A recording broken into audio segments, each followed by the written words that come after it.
4 รอบแล้วบ่เบิดนี่4 รอบก็มื้อเดียวนี่บ่เดาเอ้ยอ๋อโอ้ดีดอกอันนี้เนาะ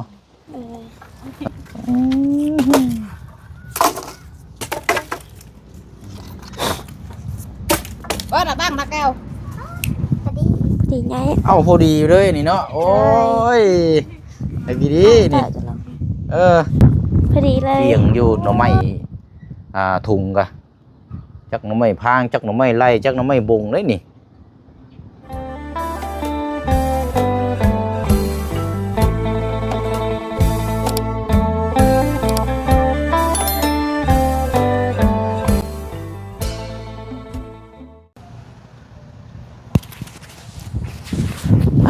ลมเย็นจ้อยๆไปหน่อยเนาะตาจนปอกตาจนเหี่ยวซบกระแตกลมแท้ลมว่าเนาะลมแล้วก็ลมเย็นลมหนาว17-18 องศาพี่น้อยเนาะตกกลางค่ำกลางคืนมานี่14หรือว่า13พุ่นแหละพี่น้อยเนาะหนาวแห้งพี่น้อยเนาะเอาเนาะก็ถือว่าเปิดภาพมาเนาะภาพนี้ก็ถือว่าห่างเหินกันนานพี่น้องเนาะที่ทั้งพ่อน้องเปียวยืนอยู่ในตอนนี้ก็อยู่นี่แหละพี่น้องเนาะมาเยี่ยมยามทำข้าวแล้วก็มีของจะมามอบให้นำเนาะกับทักทายสบายดีและสวัสดีพ่อแม่พี่น้องเบิดสุขุสุคนเด้อคือเก่าคือเดิมเพิ่มเติมแน่ก็นี่แหละพี่น้องเนาะมาหาทางอีหล่าน้องปูนาพี่น้องเนาะมื้อนี้น่าจะเป็นมื้อเฮียนครึ่งมื้อนี้เนาะมื้อวันศุกร์เฮียนแต่รอบเช้าแล้วครึ่งมื้อแล้วก็แม่นน่าจะไปหาอยู่หากินหรือว่าช่วยเวียกครอบครัวเนาะสำหรับทางน้องปูนาเนาะพี่น้องเนาะเอาเนาะก็หลายคู่หลายคนหลายพี่น้อง FC ก็ยังถามข่าวยังความคิดฮอดคิดถึงทางอีหล่าเพิ่นอยู่เนาะพี่น้องเนาะซึ่งมามื้อนี้ก็คือเก่าเนาะจากพ่อใจดีอยู่ฝั่งไทยเพิ่นก็มาซื้อประสงค์ออกน้ำเนาะทางพ่อลุงคนเก่าพี่น้องเนาะฝากความคิดฮอดคิดถึงซื้อแนวอยู่แนวกินมาให้ทางน้องเพิ่นเนาะพี่น้องเนาะแล้วก็นี่แหละพี่น้องเป็นเสื้อกันหนาวมีอยู่3ตัว3คนเนาะเรามีพี่น้องมีผู้หญิงนำกันใน3คนทางพ่อเพิ่นให้จัดแจงมาคนละตัวนะพี่น้องเนาะทางพ่อน้องเปียวก็จัดแจงก็ซื้อมาเรียบร้อยแล้วพี่น้องมีแต่ว่าเอามาเบิ่งน้ำกันอีกเนาะสำหรับทางอีหล่าน้องปูนาถือว่าเป็นเด็กคนหนึ่งที่ขยันแล้วก็เฮาก็ติดตามตั้งแต่ผู้ใหญ่พี่น้องจนได้บ้านเรือนซานแล้วก็นานๆที่เฮาจังเข้ามาเยี่ยมมายามถามข่าวตามจุดประสงค์ของทางผู้ใหญ่ใจบุญเนาะเนาะอย่างไรก็ขอบใจขอบคุณขอบคุณทางพ่อลุงหลายๆเด้อเนาะอยู่ฝั่งไทยเนาะที่ได้มีน้ำจิตน้ำใจให้ทางผู้เชี่ยวนี่เป็นสะพานบุญซื้อเนี่ยอยู่ในกินมาให้ทางหลานน้องปูนาน้องพี่น้องเนาะว้าลมแท้นี่เอาเดี๋ยวย่างไปถามทางเมตู้แล้วก่อนเนาะทางปูนาไปใส่ได้นี่พี่น้องคือเงียบเงาแท้นี่เนาะแต่ว่ามาสีเที่ยวช่ำเหมือนจักล้อนี่เนาะ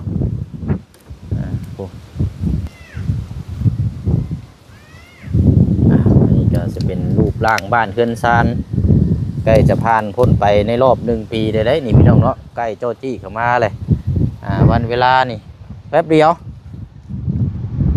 หมักข้าวก็มารอบนี้เต็มแซงเต็มหน่วยอยู่เนาะไปทางใดเนาะเงียบเงาสะม้อยมีแต่อันรถถีบจักรยานตั้งคำมั่มอยู่ลมพี่น้อยเนาะหมักตัวฟูบ่น่ะเนาะเทิงพุ่นเนาะโอ้ยไม่ตู้เอาหลานน้อยเลยเนาะจ้าเนาะไปใส่เบิดไม่ตู้น้องปูนาไปทั้งใดล่ะไปเอาพื้นกับแม่ไปเอาพื้นอ้าวเนาะไปเอาพื้นอยู่ไสนะ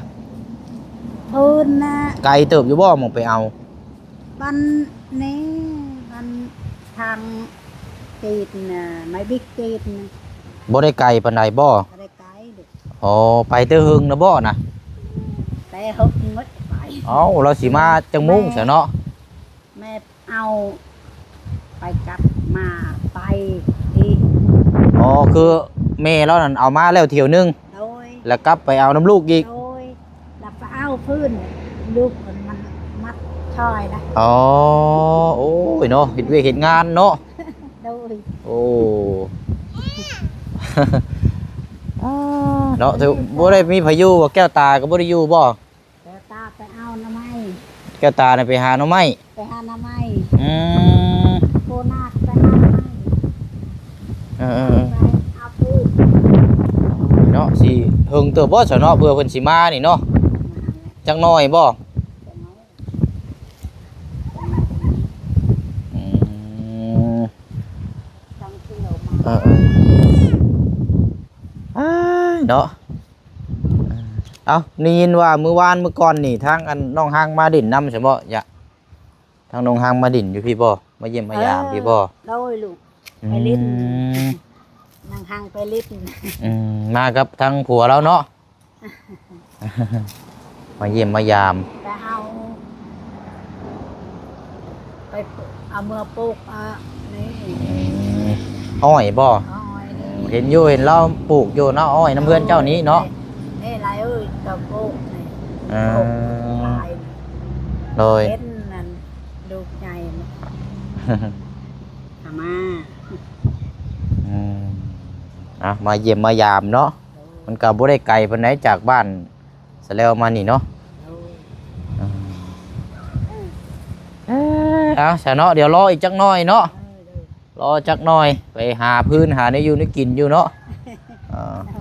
เราถ่านอยู่นี่แหละพี่น้อยเลยเข้ามาเลยเอาเดี๋ยวย่างเลาะเบิ่งสวนผักสวนนี่เราก่อนซะเนาะลมหนาวซ้ำโอ้ยแห้งแล้วพี่น้อยเนาะเป็นหวัดเป็นไอ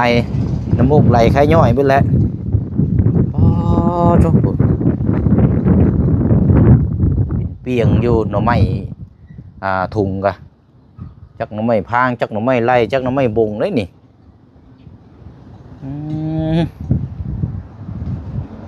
ตัดมาทางนี้อีกผู้ยังบ่ทันเบิดอยู่อ้อยเต็มอยู่ทางนี้กะกลับมาทางนี้บัดนี้พ่อสวนผักเต็มนานอยู่ถือว่าเปลี่ยนแปลงลายเนาะ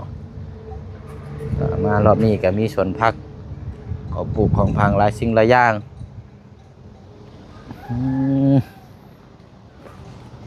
ต่างคนต่างเฮ็ดเวียกเฮ็ดงานเนาะผักหอมป้อมพี่น้องเอ้ยเนาะซอยใส่ต้มใส่หยังบ่ว้าวได้นี่อันนี้บ่พื้นเอาไปเอานี่เนาะ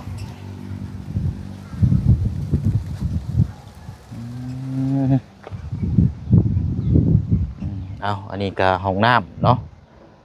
สำเร็จไปหน่อยพอได้ใส่เฮ็ดเป็น2ห้องห้องนึงเป็นห้องอาบห้องนึงห้องใช้งาน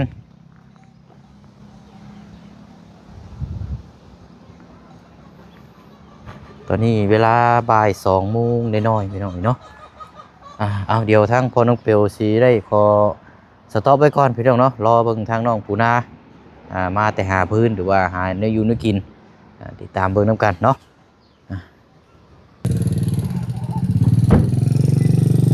โอ้ยมาแล้วพี่น้องเนาะผ่านไปประมาณ20 นาทีพี่น้องเนาะโพดดีโดนี่เนาะคนบัดอันนี้ซ้ำเนาะโดยเอ้ยเอาคุย ไปหาพื้นนะ อิ่มคาราเบลดีโดอันนี้เนาะ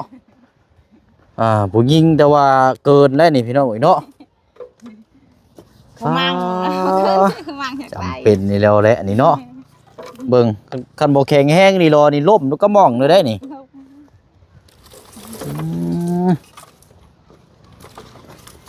จักรอบแล้วเอ้ย ชีรอบนี่นะ แกมานี่ได้4 รอบแล้วบ่เบิดนี่ ชีรอบก็ มือเดียวนี่บ่ เดาเอ้ย โอ้ดีโดอันนี้เนาะใช้ทางน้องปูนาได้ซะ นางปูนายังหาพื้นได้ โอ้ไก่ตู้อยู่บ่เอ้ย ไก่เป็ดกะตามฉันตัว โอ้สตวบไรพู แม่ อ๋อ เดินเข้าตัด บัดนี้อัน เจ้ายังสิเข้าไปอีกอยู่ซั่นบ่ แม่ เออเอ้าบัดนี้อันทางน้องปูนาบ่ได้ออกมาง่ายบ่เสย เจอแม่เอาไปเอานางกูนางมืออื่นเอาไก่ยังกูนาปูอยู่ท้ายอยู่นะ เออคนเจ้าขี่รถไปรับเอาก็บ่เฮิงปานใดหรอกเนาะ แม่ โอ้เอาซะเดี๋ยวจังมื้อจังไปเอาเดี๋ยวไปรับแล้วมาก่อนก็ได้เนาะเอ้ยเนาะพอดีเฮามีแนวมามอบให้ไปนํกันบ่แก้วตากะ ไปนำกันเมื่อแล้วค่ะ ไปกับชาวมอนจับให้ชาวมอน อ๋อ มัด โอ้เนาะนี่เด็ดเอาโอ้รถล้มเลยบ่นี่ ให้ลงบ่าย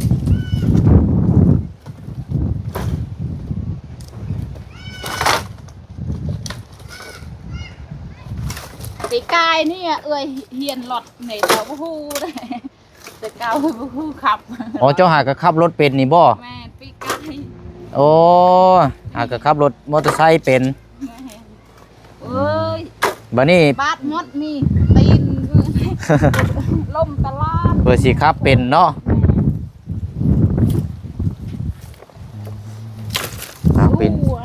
ปีนี้เรียบร้อยแล้วบัดนี้เนาะขับแข็งแห้งได้เด้เนาะ ไปใส่ก็ไปใครไปใครมานี่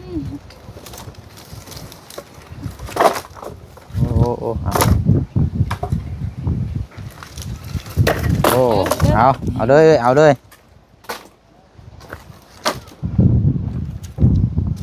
ล่คนไปหาพื้นเดิน สลายนี่มีแต่ไปเอาพื้นไม่วิกเนาะ แม่เข้าผู้หญิงผู้ชายเรื่องไปเดินทางเลยชายแกมีแต่เฮาสองคนไปชาวมอนนี่นะแม่ช่างกับชาวช่างก็ไปหาพื้นกัน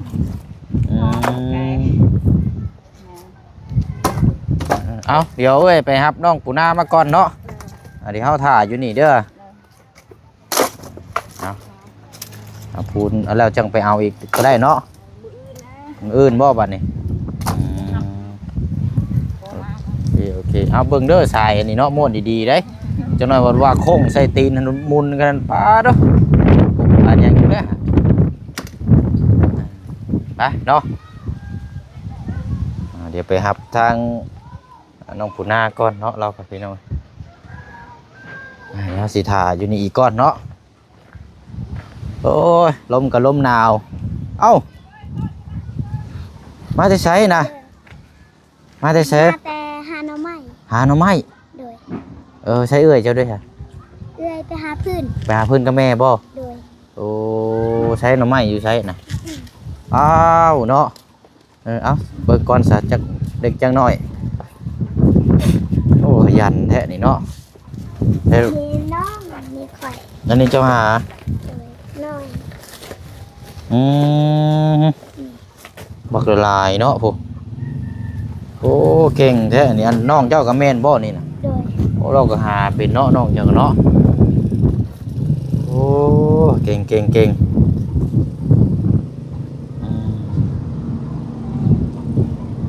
หนาวบ่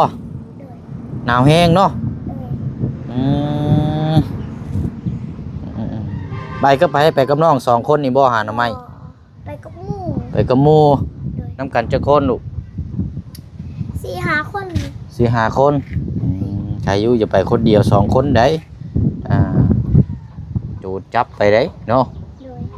หาอยู่หากินเนาะหนทางรถรางคนโจมขึ้นรถไปได้เอาเดี๋ยวทั้งแม่เจ้าไปครับทั้งเอื้อยเจ้ามาอยู่ โดย เดี๋ยวเขาจังหน่อยจังอันนี้บ่เชียงซื้อมีแนวมาฝากอยู่จังหน่อยเด้อนางถ่ายอยู่นี่ก่อนก็ได้เนาะไปเนาะโอ้ใครอยู่เลทออกมาเลยพี่น้องเอาเนาะเดี๋ยวรออีกโอ้พูดแล้วอันนี้ก็เนาะ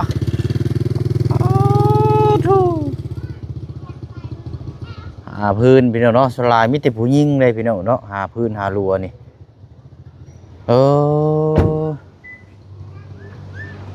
เอายังบ่ทันได้มาอยู่พี่น้องเอ้ยเนาะนี่เด้บาดนี่ขับไปบ้านสตวบพุ่นพี่น้องเนาะบ้านทางอันบ้านเกิดเมืองนอนของทางน้องออย อันที่ว่าเฮาเข้าไปกับทางบ่บุญบ้านป่ากับลุงเฮิมนะพี่น้องที่ว่าเข้าไปช่วงฝนลิ้นรถเกือบออกมาบ่ได้น่ะเนาะบ่ไกลได้เข้าไปบ้านน่ะมีแต่ป่ากกหมักวิกก้นวิกเนาะพระเจ้าปลูก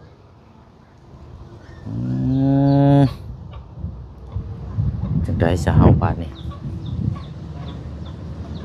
เอารออีกสักครู่หนึงเนาะเป็นจังได๋พี่น้องเนาะได้รอเลยรอบที่3แล้วพี่น้องเนาะรอบที่4นี่เมื่อไรข่อยมาแล้วเนาะเอาสบายดีเนาะเป็นนี่เด้อ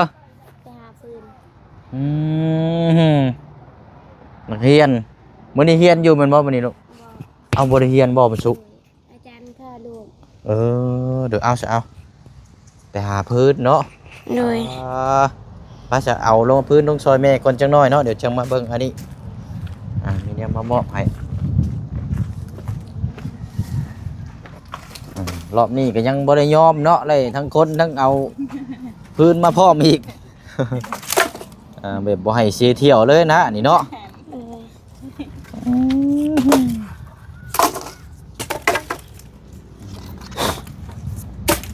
น่ะตั้งมาแก้ว น้องแก้วตาเบิ่งได้รถล่มได้อันพูดน้อยๆนั่นชื่อยังเอ้ยลูกเจ้า น้องบิว น้องบิว บิวบ่พวกนั้นน่ะ แม่ น้องบิวพุ่นเนาะโอ้เอาเนาะมื้อนี้พอดีแล้วเนาะเห็นความขยันมากับความขยันเลยมื้อนี้เดี๋ยวมีรางวัลมอบให้เนาะป้าซะเนาะทางน้องแก้วตาไปลูกมารถพี่ละเอาไปนั่งอยู่เตียงพุทธเฮาเบิ่งน้ำกัน ชา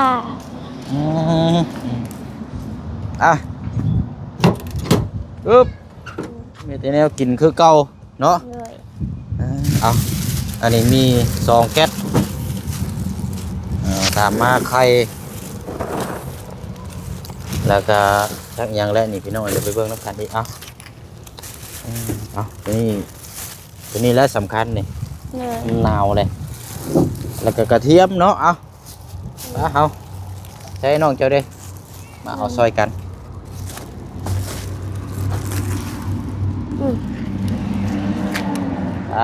ไปพุ่นละไปเตียงพุ่นละไปเดี๋ยวเชียงสีตัวนี้ก็ได้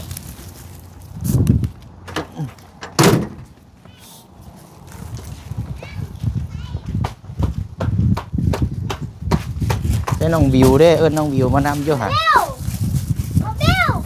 บิวไว้เอาได้บิว น้องบิว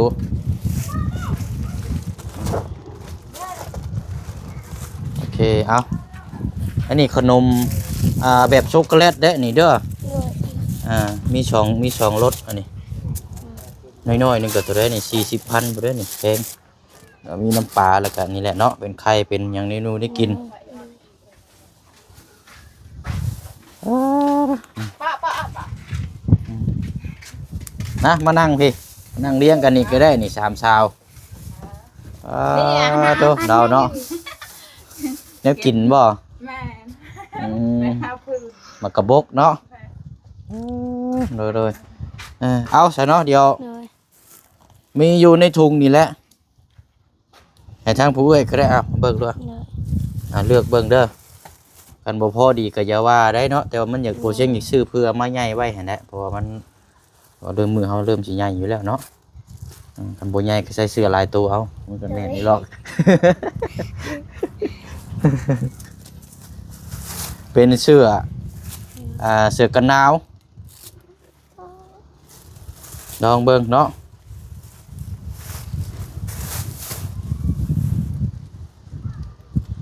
สีนี่เอานั่นแหละลองเบิ่งอยู่ฮะพอดีป่ะ หนาจะพอดีเลย เอาลองใส่เบิ่งโอ้ทั้งน้องบิวนี่เนาะบ่เสียงบ่เลือกให้ตัวนี้เลยให้เราแต่ว่าตัวสิใหญ่บ่จักบ่ ใหญ่ ได้ใช่เป็นหยังมันนนก็เผื่อไว้เนาะ เลย ลองใส่เบิ่งเบิดอยู่ลูกลองใส่เบิ่งอยู่ฮะเจอพอดีบ่จักเฮาบ่ต้องใส่กางเกงเด้เฮาใส่เสื้อทีเดียวจบเลย ใส่ลูกยืนบ่อยู่อันเด้ได้เอ้นี่เนาะพอดีแล้วนี่อันเด้จังน้อยปีหน้านี่เจ้าสูงนี่พอดีเด้อนี่จักน้อยนี่อันผู้นี้ได้ยุยืนด้วยลูก เตียงวิน ลูกยืนบ่อยู่ฮะ ดีไง เอ้าพอดีเลยนี่เนาะโอ้ยไอ้ดีนี่ พอดีเลย หานใช้เจ้าฮิตกันเสือกลับไปเบิ่งอยู่ฮะ ถ่ายคือไปเฮีย โอ้ยเห็นเด้เนาะมีแต่พุงงามๆแล้วบัดนี้หานพอดีเลยนี่นะนี่พุ่นนี่เนาะเสือบ่เชิงคิดว่ายันว่ามันใหญ่โพดแล้วเราใส่น่ะพอดีเลยนี่โอ้ยเอานางลงฉบับนี้เฮามามีเมื่อยเนาะบัดนี้สิเฮ็ดหยังกันเฮ็ดอยู่เฮ็ดกินบัดนี้ล่ะ ไม่มีอาหารกิน เอามีแต่ตัวนี้แล้วซะเนาะเมนูไข่นี่แหละเนาะเสื้อกันหนาวพี่น้องไอ้โตละแสนอันนี้โตได้150,000ตัวนี้ก็คือกันตัวนี้แสนเช้าตัวนี้น้อยแพงเนาะโตที่ใดก็บ่ลดแล้วก็ตามมาเนี่ยอยู่ในกินกับพวกนี้แหละเดี๋ยวซุมเจ้าป้าก็จัดแจงเอาอีกดูเด้อ เลย ไข่แล้วก็มีนะบ่ใช่มีไม่มีอยู่2กล่องเนาะทางพ่อลุงเพิ่นฝากมาแต่ว่าอันเพิ่นให้ซื้อ2แผงแต่ว่ามันได้แผงนึงเพราะว่างบบ่พอ เลย เนาะมันนักน้ำเสือตัวนี้แหละพี่น้องเสือ2ตัวนี่ก็300,000 400,000แหละแล้วก็อยู่ในกิน600,000ปลายว่าเงินเราฝากมา2,000เด้ เลย นี่ก็เกือบพอใช่บ่เชียงจกใส่เพิ่มอีกนี่ก็เนาะเอาใช่เนาะมีแต่ว่าเอาฮับเอาก่อนลูกเอารับเอาก่อนจับเอาเด้อโอเคเอามีแต่ว่าจัดแจงเอาบ่นี่เนาะเอาบ่เชียงสิได้เดินทางไปต่อก่อนมีแต่ว่าอันนกมือผากขอมุกขอบใจทั้งพ่อลุงเพิ่นเด้อ เลย พ่อลุงคนเก่าคนเดิมเนาะ